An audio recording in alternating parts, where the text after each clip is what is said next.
نحمده ونصلي على رسوله الكريم اما بعد فاعوذ بالله من الشيطان الرجيم بسم الله الرحمن الرحيم رب اشرح لي صدري ويسر لي امري واحلل عقدة من لساني يفقهوا قولي۔ یہاں یہ مشہور سوال پیدا ہوتا ہے کہ جس امر کے لیے دعا کی جاتی ہے اگر وہ مقدر ہو چکا ہے تو بندہ دعا کرے یا نہ کرے، یعنی اگر کوئی بات ہماری تقدیر میں لکھ دی گئی ہے تو پھر ہم اس کے لیے دعا کریں یا نہ۔ کبھی سوال پیدا ہوا آپ کے دل میں یہ کہ اگر میری موت لکھ ہی دی گئی ہے تو پھر زندگی مانگنے کا کیا فائدہ؟ اگر کوئی بیمار ہے تو ہم زیوم کرنے سے تو مر ہی جانا ہے، اس کی صحت کی دعا کس لیے کرنا؟ کیونکہ اس کی تقدیر میں ہے کہ فلاں تاریخ کو یہ مر جائے گا۔ تو اگر وہ مقدر ہو چکا ہے تو بندہ دعا کرے یا نہ کرے، اور اس شک کی وجہ سے انسان کیا ہوتا ہے، پھر دعا نہیں کرتا اور وہ شیکی ہو جاتا ہے۔ شک انسان کو شیکی کر دیتا ہے۔ اس کا وقوع میں آنا لابدی اور ضروری ہے۔ لابد عربی میں کہتے ہیں لازم، اور اگر وہ مقدر نہیں ہے تو بندہ سوال کرے یا نہ کرے وقوع میں نہیں آئے گا۔ یعنی اگر کچھ ہونا ہے تو ہو جائے گا، نہیں ہونا تو نہیں ہوگا، دعا مانگنے کا کیا فائدہ؟ سمپل ورڈز میں عام طور پر لوگ اس طرح ریاکٹ کرتے ہیں۔ اس مغالطے کو، مغالطہ کیا ہوتا ہے؟ غلط فہمی کو ایک گروہ نے صحیح سمجھا، کہا ہاں بالکل ٹھیک ہے، ایسے ہی تو ہے، اور دعا اور التجا کو بالکل چھوڑ دیا۔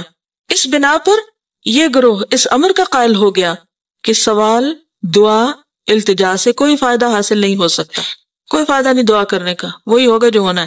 کچھ لوگ اس عقیدے کے قائل ہو گئے۔ یہ اس کی انتہائی جہالت اور دلالت و گمراہی ہے۔ ایسا سوچنا کیا ہے؟ جہالت، دلالت، گمراہی، شیطان کا ڈالا ہوا وسوسہ بیسیکلی۔ علاوہ ازیں اپنے مسلک میں یہ گروہ خود متناقض ہے، سیلف کنٹرڈکشن کا شکار ہے۔ خود متناقض، خود یعنی سیلف، متناقض یعنی کنٹرڈکٹری۔ اس کے مسلک میں، مسلک یعنی اس کی سوچ اور طریقے میں جس پہ یہ چل رہا ہے، باہمی تضاد اور تخالف یعنی مخالفت پائی جاتی ہے، یعنی سیلف کنٹرڈکٹری ہے۔ کیونکہ اگر یہ لوگ اپنے اس مسلک کو بطور کلی مان لیتے ہیں تو دنیا جہان کے تمام اسباب کا تعطل واجب اور ضروری ہو جاتا ہے۔ یعنی اگر بات یہی ہے تو پھر دنیا میں ہر سبب بیکار ہے، کوئی سبب بھی اختیار نہیں کرنا چاہیے۔ دعا بھی کیا ہے؟ سبب ہے نا، جیسے اور بہت سے سبب ہوتے ہیں کام ہونے کے۔ تو اگر اس کو آپ سمجھے کہ یہ کوئی فائدہ نہیں ہے، اس کا مطلب یہ کہ دنیا میں پھر کسی بھی کام کے کرنے کا کوئی فائدہ نہیں ہے، کوئی سبب نہیں اختیار کرنا چاہیے۔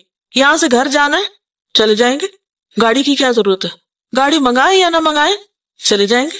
بھوک لگی، تقدیر میں ہوگا، کھانا مل جائے گا، کچھ کوشش کریں یا نہ کریں کوئی فرق نہیں پڑتا، جو ہونا ہے ہو ہی جائے گا۔ اس مسلک کے قائل سے کہا جائے کہ اگر سیری اور سیرابی تیرے لیے مقدر ہو چکی ہے تو وہ ہو کر رہے گی، تو کھائے یا نہ کھائے، پانی پیے یا نہ پیے، اور مقدر نہیں ہے تو ہرگز ہرگز سیری اور سیرابی حاصل نہ ہوگی۔ اسی طرح اگر اولاد تمہارے مقدر ہو چکی ہے تو وہ یقیناً ہو کر رہے گی۔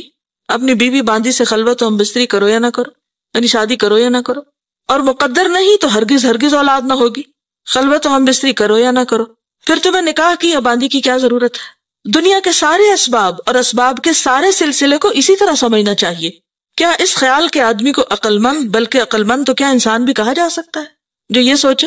جبکہ حیوانات اور چوپائے تک وہ اسباب فطرتاً مہیا کرتے ہیں جن سے ان کی بقا اور زندگی وابستہ ہے۔ ان لوگوں سے تو حیوانات اور چوپائے زیادہ عقل مند ہیں اور سمجھدار کہے جائیں گے۔ یہ لوگ تو حیوانات سے بھی گئے گزرے، تو قرآن پاک میں آتا نا، اولئک ھم کالانعام بل ھم اضل سبیلا۔ اور یہ کن لوگوں کے بارے میں ہے؟ جو اس طرح کی سوچ رکھتے ہیں، جو عقل سے کام نہیں لیتے، جو سوچتے نہیں۔ بعض اپنی فطانت اور زیرکی کا ثبوت دیتے ہوئے یہاں تک کہتے ہیں کہ دعا کرنا محض ایک تعبدی امر ہے۔ تعبدی کیا؟ یعنی عبادت ہے۔ دعا کا ہمیں حکم کیوں دیا گیا اور ہم دعائیں کیوں کریں؟ کیونکہ یہ عبادت ہے، ہم عبادت کر رہے ہیں۔ اللہ تعالیٰ دعا کرنے والے کو صرف اجر و ثواب عطا فرماتا ہے، یعنی فائدہ کو نہیں، ہونا مانا کچھ نہیں، بس ثواب مل جائے گا۔ حصول مطلب میں دعا کا کوئی اثر اور دخل نہیں۔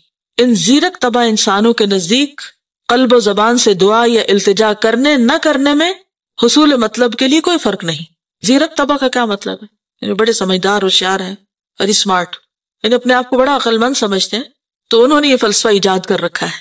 ایک گروہ جو اس سے زیادہ زیرکی اور دانائی کا مدعی ہے، یعنی ایک ان سے بھی آگے ہے، کہتا ہے کہ حصول مطلب و مدعا اور قضاء حاجت کے بارے میں دعا ایک علامت اور نشانی کا حکم رکھتی ہے۔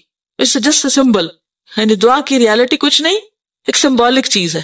کسی بندے کو دعا کی توفیق میسر آئی تو یہ اس کی حاجت روائی اور حصول مدعا کی علامت ہے۔ یعنی اگر کوئی دعا کرے گا تو سمجھو کہ اس کے مطلب پورا ہونے والا ہے۔ اس کی مثال ایسی ہے کہ موسم برسات میں تم سیاہ بادلوں کی گھٹائیں اور سرد ہوائیں دیکھتے ہو تو یہ اس امر کی دلیل ہے کہ برسات ضرور ہوگی. یعنی دعا کیا ہے؟ بادل کی طرح. اگر دعا ہو گئی تو کیا ہوگا؟ مطلب یہ کہ معاملہ حل ہونے والا ہے. جیسے بادل آئے تو سمجھو کہ بارش آنے والی ہے. ان لوگوں کے نزدیک طاعات عبادات کے اجر و ثواب اور کفر اور معاصی کے عقاب اور عذاب کا بھی یہی حکم ہے. کفر اور معاصی کیا؟ معاصی کس کو کہتے ہیں؟ گناہوں کو. عقاب کیا ہوتا ہے؟ سزا. اور عذاب کا بھی یہی حکم ہے.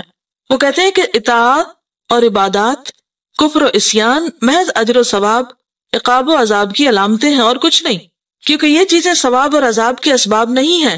ان کے نزدیک غلط کرو، برا کرو، اچھا کرو، نیک کرو، بد کرو، ہونا مانا کچھ نہیں، سبھی برابر ہے. تو وہ عمل کو بھی سبب نہیں سمجھتے. کس کا؟ جنت میں جانے کا.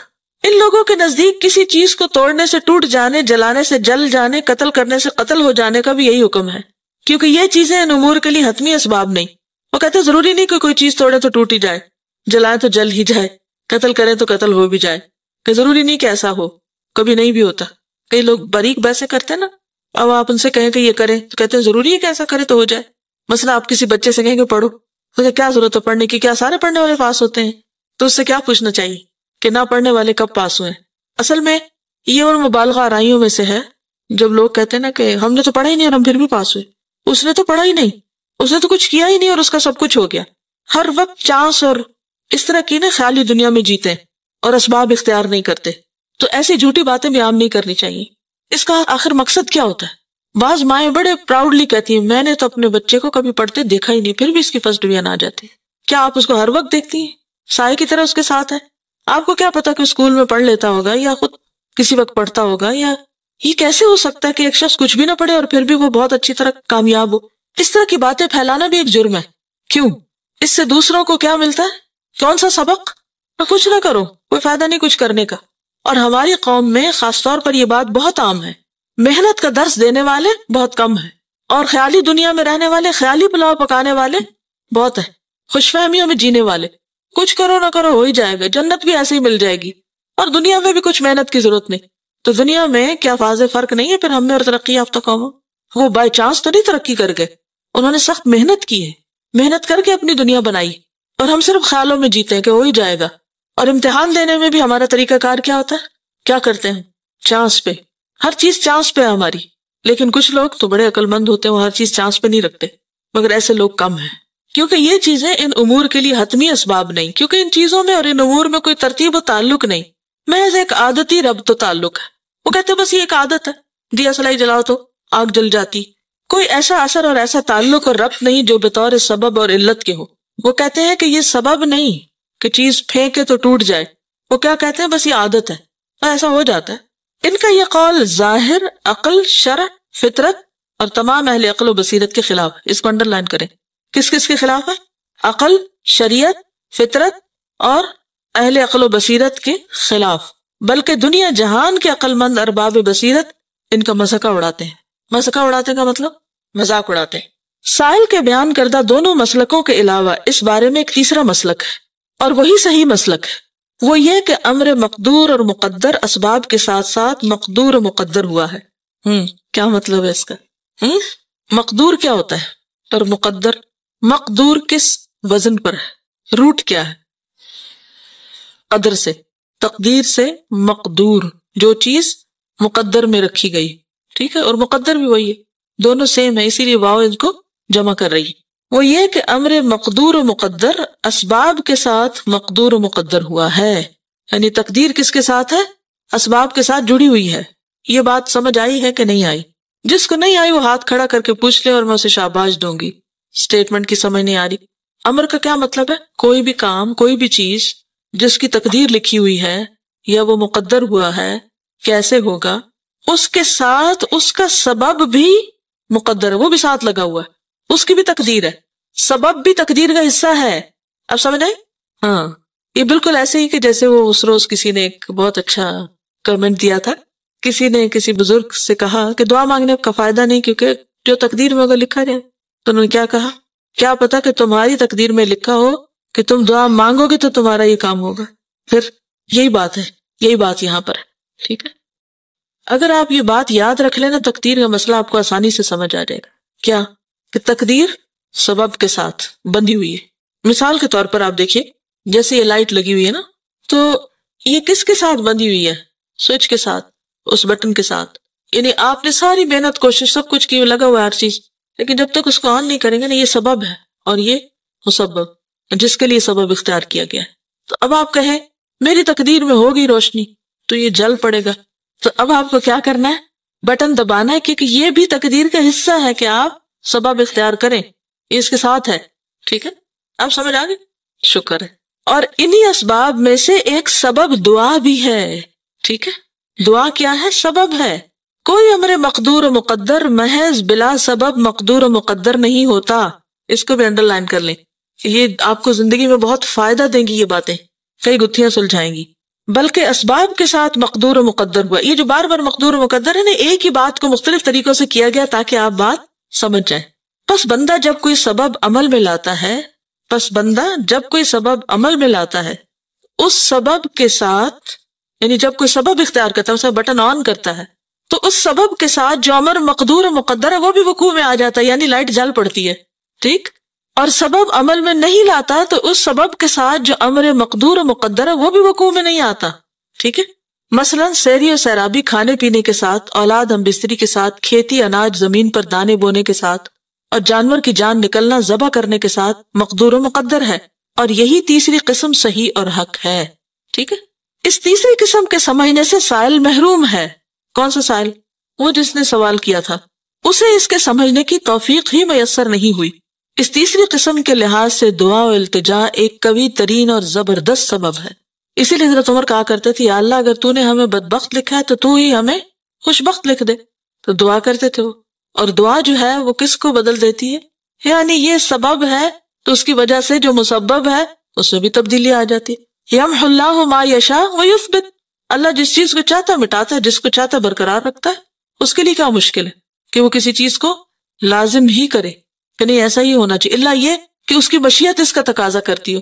کیا مطلب ہے اس کا؟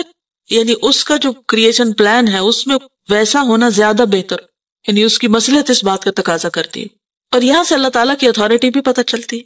ٹھیک ہے، تو بعض اوقات سبب اختیار کرتے ہیں لیکن اس کے باوجود الٹیمیٹ اتھارٹی اللہ ہی کے پاس ہے کہ وہ وہاں سے اس کو آگے ہونے دے یا نہ ہونے دے، کیونکہ اگر وہاں چیک اینڈ بیلنس نہ ہو اور ہر چیز ہمارے ہلانے سے ہل جائے تو پھر کیا ہو؟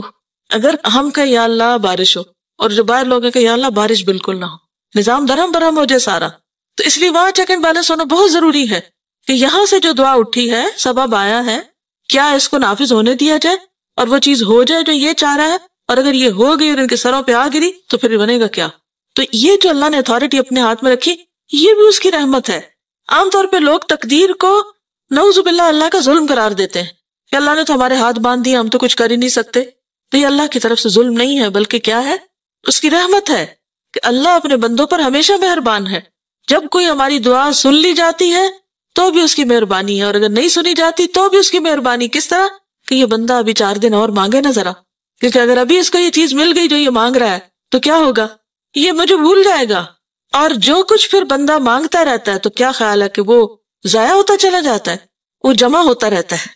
ہم یہاں پریشان ہیں کہ سنی نہیں جا رہی، اور وہاں اتنا کچھ جمع ہو رہا ہے کہ قیامت کے دن جب انسان اس حصے کو دیکھے گا اعمال نامے کے جو دعاؤں کے اجر پر مشتمل ہوگا تو تمنا کرے گا کاش دنیا میں میری ایک دعا بھی قبول نہ ہوتی اور یہ سب مجھے آج ملتا۔ تو اس لیے مانگنے کی توفیق مانگے، کبھی بھی مانگ کے مایوس نہ ہو۔ اگر کوئی چیز نہیں مل رہی، نہیں آ رہی، اس میں بھی خیر ہے، اس میں بھی بھلائی ہے۔ ان مع العسر یسرا، بعض اوقات ہم روتے ہیں، پریشان ہوتے ہیں، لیکن معلوم نہیں ہماری دعاؤں کی وجہ سے کتنی ہمارے گناہ جڑ جائے۔ ہماری جب دعائیں بہت قبول ہونے لگتے تو ہم آپ کو بڑی چیز سمجھنے لگتے، بعض اوقات غرور تکبر میں مبتلا ہو جاتے، بعض اوقات عبادت چھوڑ دیتے، کرنے کا کام چھوڑ کے بیٹھ جاتے۔ اللہ کو پتا ہے نا کہ اگر ہماری ساری دعائیں مان لیں گی تو ہم تو نقصان اٹھائیں گے۔ مثلا اگر بچے کی آپ ہر بات مانتے چلے جائیں تو کیا ہوتا ہے؟ ہماری عقل سمجھ تو اللہ کے مقابلے میں بچے سے بھی گئی گزری ہے۔ ماں اور بچے میں کتنا فرق ہوتا ہے، چند سالوں کا نا، کبھی 18-20 سال کا ہوتا ہے، کبھی تھوڑا بہت زیادہ یا کم۔ تو ماں اپنے آپ کو بڑی چیز سمجھتی ہے کہ بچہ تو بالکل بے عقل ہے، اس کو تو کچھ خبر نہیں، تو اس کی ہر بات نہیں ماننی چاہیے۔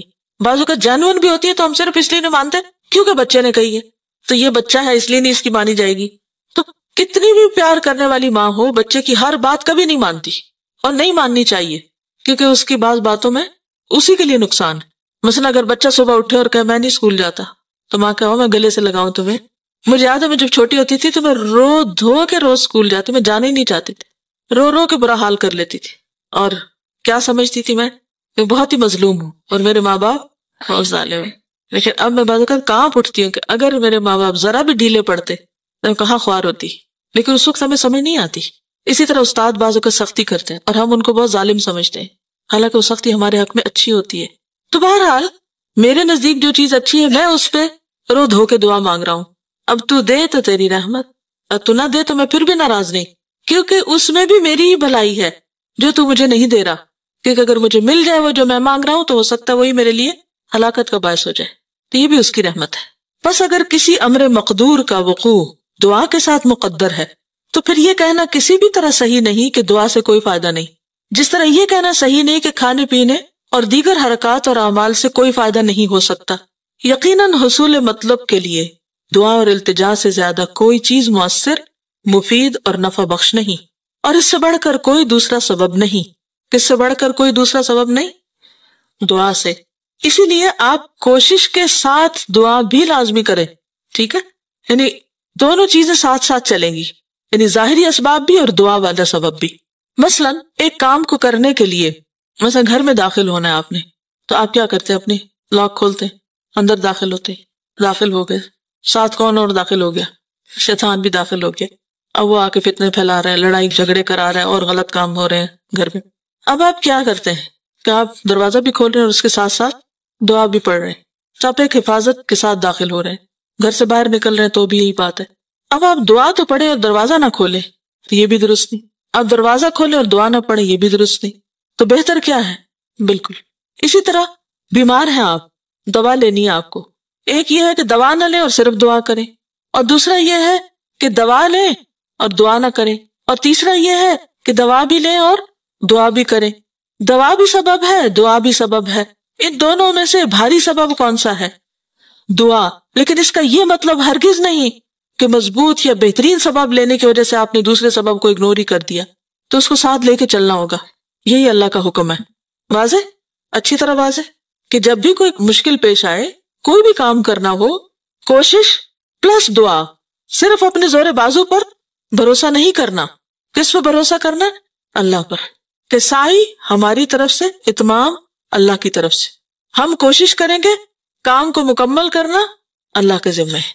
وہ جیسے فارسی کا ایک شعر ہے نا، سپردم بتو مائے خیشرا تو دانی حساب کمو بیشرا، کیا مطلب ہے؟ کوئی پتہ نہیں۔ سپردم بتو، میں سپرد کرتا ہوں تیرے، مائے خیشرا، اپنی حقیر کوشش، تو دانی، تو جانتا ہے، حساب کمو بیشرا، کمی بیشی کا حساب تو جانتا ہے، یعنی مجھے جتنی سمجھ تھی میں نے کام کر دیا، اب یا اللہ تو اس کو پار چڑھا، میں نے کشتی بنا دی، تو اب جب بیٹھنے لگو تو کیا کرو؟ نوح علیہ السلام نے جب کشتی بنائی تھی تو اللہ تعالیٰ نے کیا فرمایا؟ کیا کرو اب سوار ہوتے وقت؟ کون سی دعا؟ کشتی بنا کے دعا پڑھی نا۔ تو کشتی بنانا کیا تھا؟ سبب، ایک سبب اختیار کرنا، لیکن کشتی پر بھروسہ نہیں، ٹائٹینک پہ بھروسہ نہیں، اس کے لیے کیا ضروری ہے؟ دعا۔ کوئی بھی کام آپ کریں، اسی لیے آپ دیکھیں کہ نبی صلی اللہ علیہ وسلم کی جو دعائیں ہیں ہر موقع کے لیے، ہر موقع کے لیے، اور اس میں ہمارا ہی فائدہ ہے، ہمارے لیے پروٹیکشن ہے، ہمارے لیے اطمینان ہے۔ حضرات صحابہ کرام رضوان اللہ تعالی علیہم اجمعین چونکہ اللہ کے رسول اور کتاب و سنت کو سب سے زیادہ جاننے والے اور دین کو سب سے زیادہ سمجھنے والے تھے، اس لیے اس سبب دعا کو تمام اسباب سے زیادہ اہمیت دیتے تھے، سب سے پہلے ان کام کے آغاز میں بھی، اختتام پر بھی، اور نہایت اہتمام کے ساتھ اس پر عمل کرتے تھے۔ وہ دعا اور التجا کے شرائط اور آداب کے پابند تھے۔ حضرت عمر نے دشمنان اسلام کے مقابلے میں دعا ہی کے ذریعے بارگاہ الہی میں نصرت و امداد اور فتح و ظفر کی التجائیں کی، اور اکثر اوقات صحابہ کرام فرمایا کرتے تھے، لستم تنصرون بکثرۃ وانما تنصرون من السماء، کثرت افواج سے تمہیں فتح حاصل نہیں ہوتی بلکہ آسمان سے اللہ کی جانب سے نصرت ملتی ہے۔ کامیابی کہاں سے ملتی ہے؟ اللہ کی طرف سے۔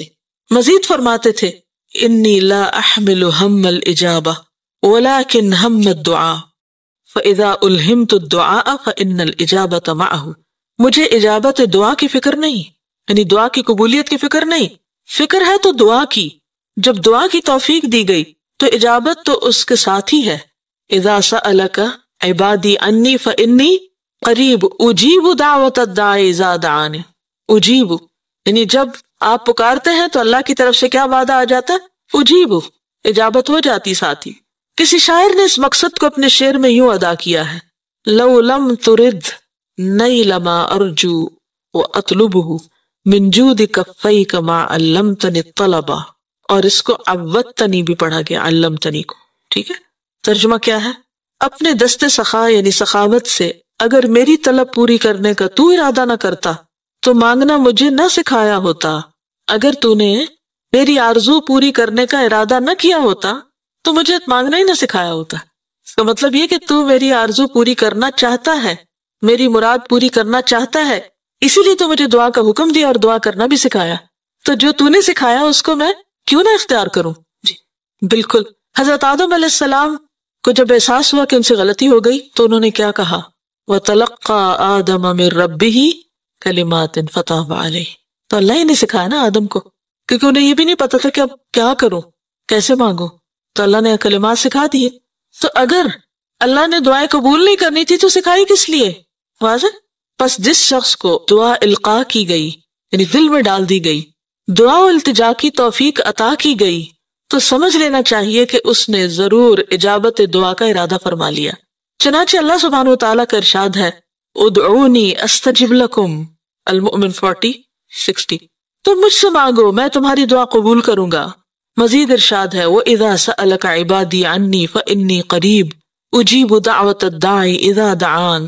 البقرہ 186. جب میرا بندہ مجھ سے مانگتا ہے تو میں اس کے قریب ہوتا ہوں، دعا کرنے والے کی دعا قبول کرتا ہوں. حضرت ابو ہریرہ سے مروی ہے کہ رسول اللہ صلی اللہ علیہ وسلم نے ارشاد فرمایا: من لم يسأل اللہ یغضب علیہ. ترمذی کتاب الدعوات. جو آدمی اللہ تعالیٰ سے نہیں مانگتا اللہ تعالیٰ اس پر خفا ہوتا ہے. یہ آیت اور حدیثیں اس امر پر دلالت کرتی ہیں کہ اللہ تعالیٰ کی رضامندی اسی میں ہے کہ اس سے دعا کی جائے، اس سے دست سوال دراز کیا جائے، بندے اس سے مانگے اور اس کی اطاعت اور عبادت کریں، کیونکہ دعا جو ہے وہ عبادت بھی ہے اور اللہ نے بندے کو اپنی عبادت کے لیے پیدا کیا. تو گویا جو بندہ دعا نہیں مانگتا وہ اپنے مقصد زندگی کو بھی پورا نہیں کرتا. ظاہر ہے کہ جب اللہ تبارک و تعالیٰ راضی ہوتا ہے تو ہمہ قسم کی خیر اور بھلائی اس کی رضامندی اور خوشنودی ہی میں ہے، جس طرح کہ ہمہ یعنی تمام قسم کی آفتیں اور مصیبتیں اس کے غضب، خفگی اور ناراضگی میں ہیں. حضرت امام احمد بن حنبل نے کتاب الزہد میں ایک حدیث قدسی نقل کی ہے: انا اللہ لا الہ الا انا اذا رضیت بارکت ولیس لبرکتی منتہا واذا غضبت لعنت ولعنتی تبلغ السابع من الولد. میں اللہ ہوں، میرے سوا کوئی معبود نہیں. جب میں کسی سے راضی ہوتا ہوں تو اسے میں اپنی برکت سے نوازتا ہوں اور میری برکت کی کوئی انتہا نہیں، اور جب میں کسی سے خفا ہوتا ہوں تو اس پر لعنت بھیجتا ہوں اور میری لعنت اس کی 7ویں اولاد تک پہنچتی ہے، نسلوں تک اثر جاتا ہے. تو اس لیے کس چیز سے بچنا چاہیے؟ ہر اس کام سے جس سے اللہ کی ناراضگی ہو. گناہوں کو بس اللہ کی ناراضگی کے ڈر سے چھوڑ دینا چاہیے کہ اس کا وبال نہ بھگتنا پڑے. عقل اور نقل، فطرت اور تمام ملل و اقوام اور پرستاران مذاہب کا تجربہ رہنمائی کرتا ہے کہ اللہ رب العالمین کا تقرب، اس کی رضامندی اور اللہ تعالیٰ کی مخلوق اور اس کے بندوں کے ساتھ نیکی، بھلائی اور احسان اللہ تعالیٰ کی طرف سے ہر قسم کی خیر اور بھلائی حاصل کرنے کا سب سے بڑا سبب ہے، اور اس کے خلاف عمل کرنا ہمہ قسم کے شر اور برائی کا سبب ہے. کیا خیر و بھلائی کا سبب ہے؟ اللہ کا تقرب، رضامندی، اللہ کی مخلوق اور اس کے بندوں کے ساتھ نیکی، بھلائی اور احسان. یعنی جب آپ بندوں کے ساتھ بھلائی، نیکی اور احسان کرتے ہیں تو اس سے کیا ہوتا ہے؟ اللہ کی طرف سے آپ کو بھی بھلائی، خیر اور برکت نصیب ہوتی. اور اگر آپ کسی کو ستا رہے ہیں، کسی کے خلاف سازشیں کر رہے ہیں، کسی کو برا بھلا کہہ رہے ہیں یا برا ثابت کرنے کی کوشش کر رہے ہیں یا الزام تراشی کر رہے ہیں یا غیبت کر رہے ہیں یا کسی طرح کسی کو نقصان دینے کی کوشش کر رہے ہیں، ہو سکتا ہے اس شخص کو پتہ ہی نہ ہو جس کے پیچھے آپ پڑے ہوئے ہیں، لیکن یاد رکھیے جو آپ کسی کے لیے کر رہے ہو سارا آپ پہ پلٹے گا، سب آپ کے سر پہ آئے گا. جب بھی کسی کو دکھ دینے لگے تو سوچیں یہ میں اس کو نہیں اپنے آپ کو دینے لگی ہوں، تو آپ کا ہاتھ فوراً رک جائے گا، کیونکہ کوئی بھی شخص اپنے آپ کو نہیں دینا چاہتا. بعض اوقات ایسا ہوتا ہے نا کہ غصے میں آ کے ہم بڑے بڑے غلط ارادے کر لیتے ہیں کہ ایسی تیسی میں فلاں کی یہ کر دوں گی، وہ ہو جائے گا، اور پھر بری بری باتیں سوچتے ہیں اور پھر اس کے خلاف مہم چلا دیتے. کوئی بھی جو کسی کے خلاف مہم چلاتا ہے خود نہیں بچ سکتا، اس سے خود لپیٹ میں آتا ہے. یہ پکی بات ہے، یہ اللہ کی ناراضگی کا سبب ہے اور جب اللہ کی ناراضگی ہوتی ہے تو اللہ کی رحمتوں سے بندہ دور ہوتا چلا جاتا ہے. تو ہر وقت اس بات کو سوچنا چاہیے کہ ہم کس طرح کسی کی بھلائی کریں. پس تم انعامات الہیہ اور اس کی نوازشات سے اسی قدر بہرہ ہو سکتے ہو اور اسی قدر اس کی خفگی اور ناراضگی سے دور رہ سکتے ہو جس قدر تم اس کی اطاعت و فرما برداری کرو گے اور اس کا تقرب حاصل کرو گے اور اس کی مخلوق اور بندوں کے ساتھ احسان اور صلہ رحمی کرو گے. آخر دعوانا الحمدللہ رب العالمین. سبحانک اللہم و بحمدک نشہد ان لا الہ الا انت نستغفرک و نتوب الیک.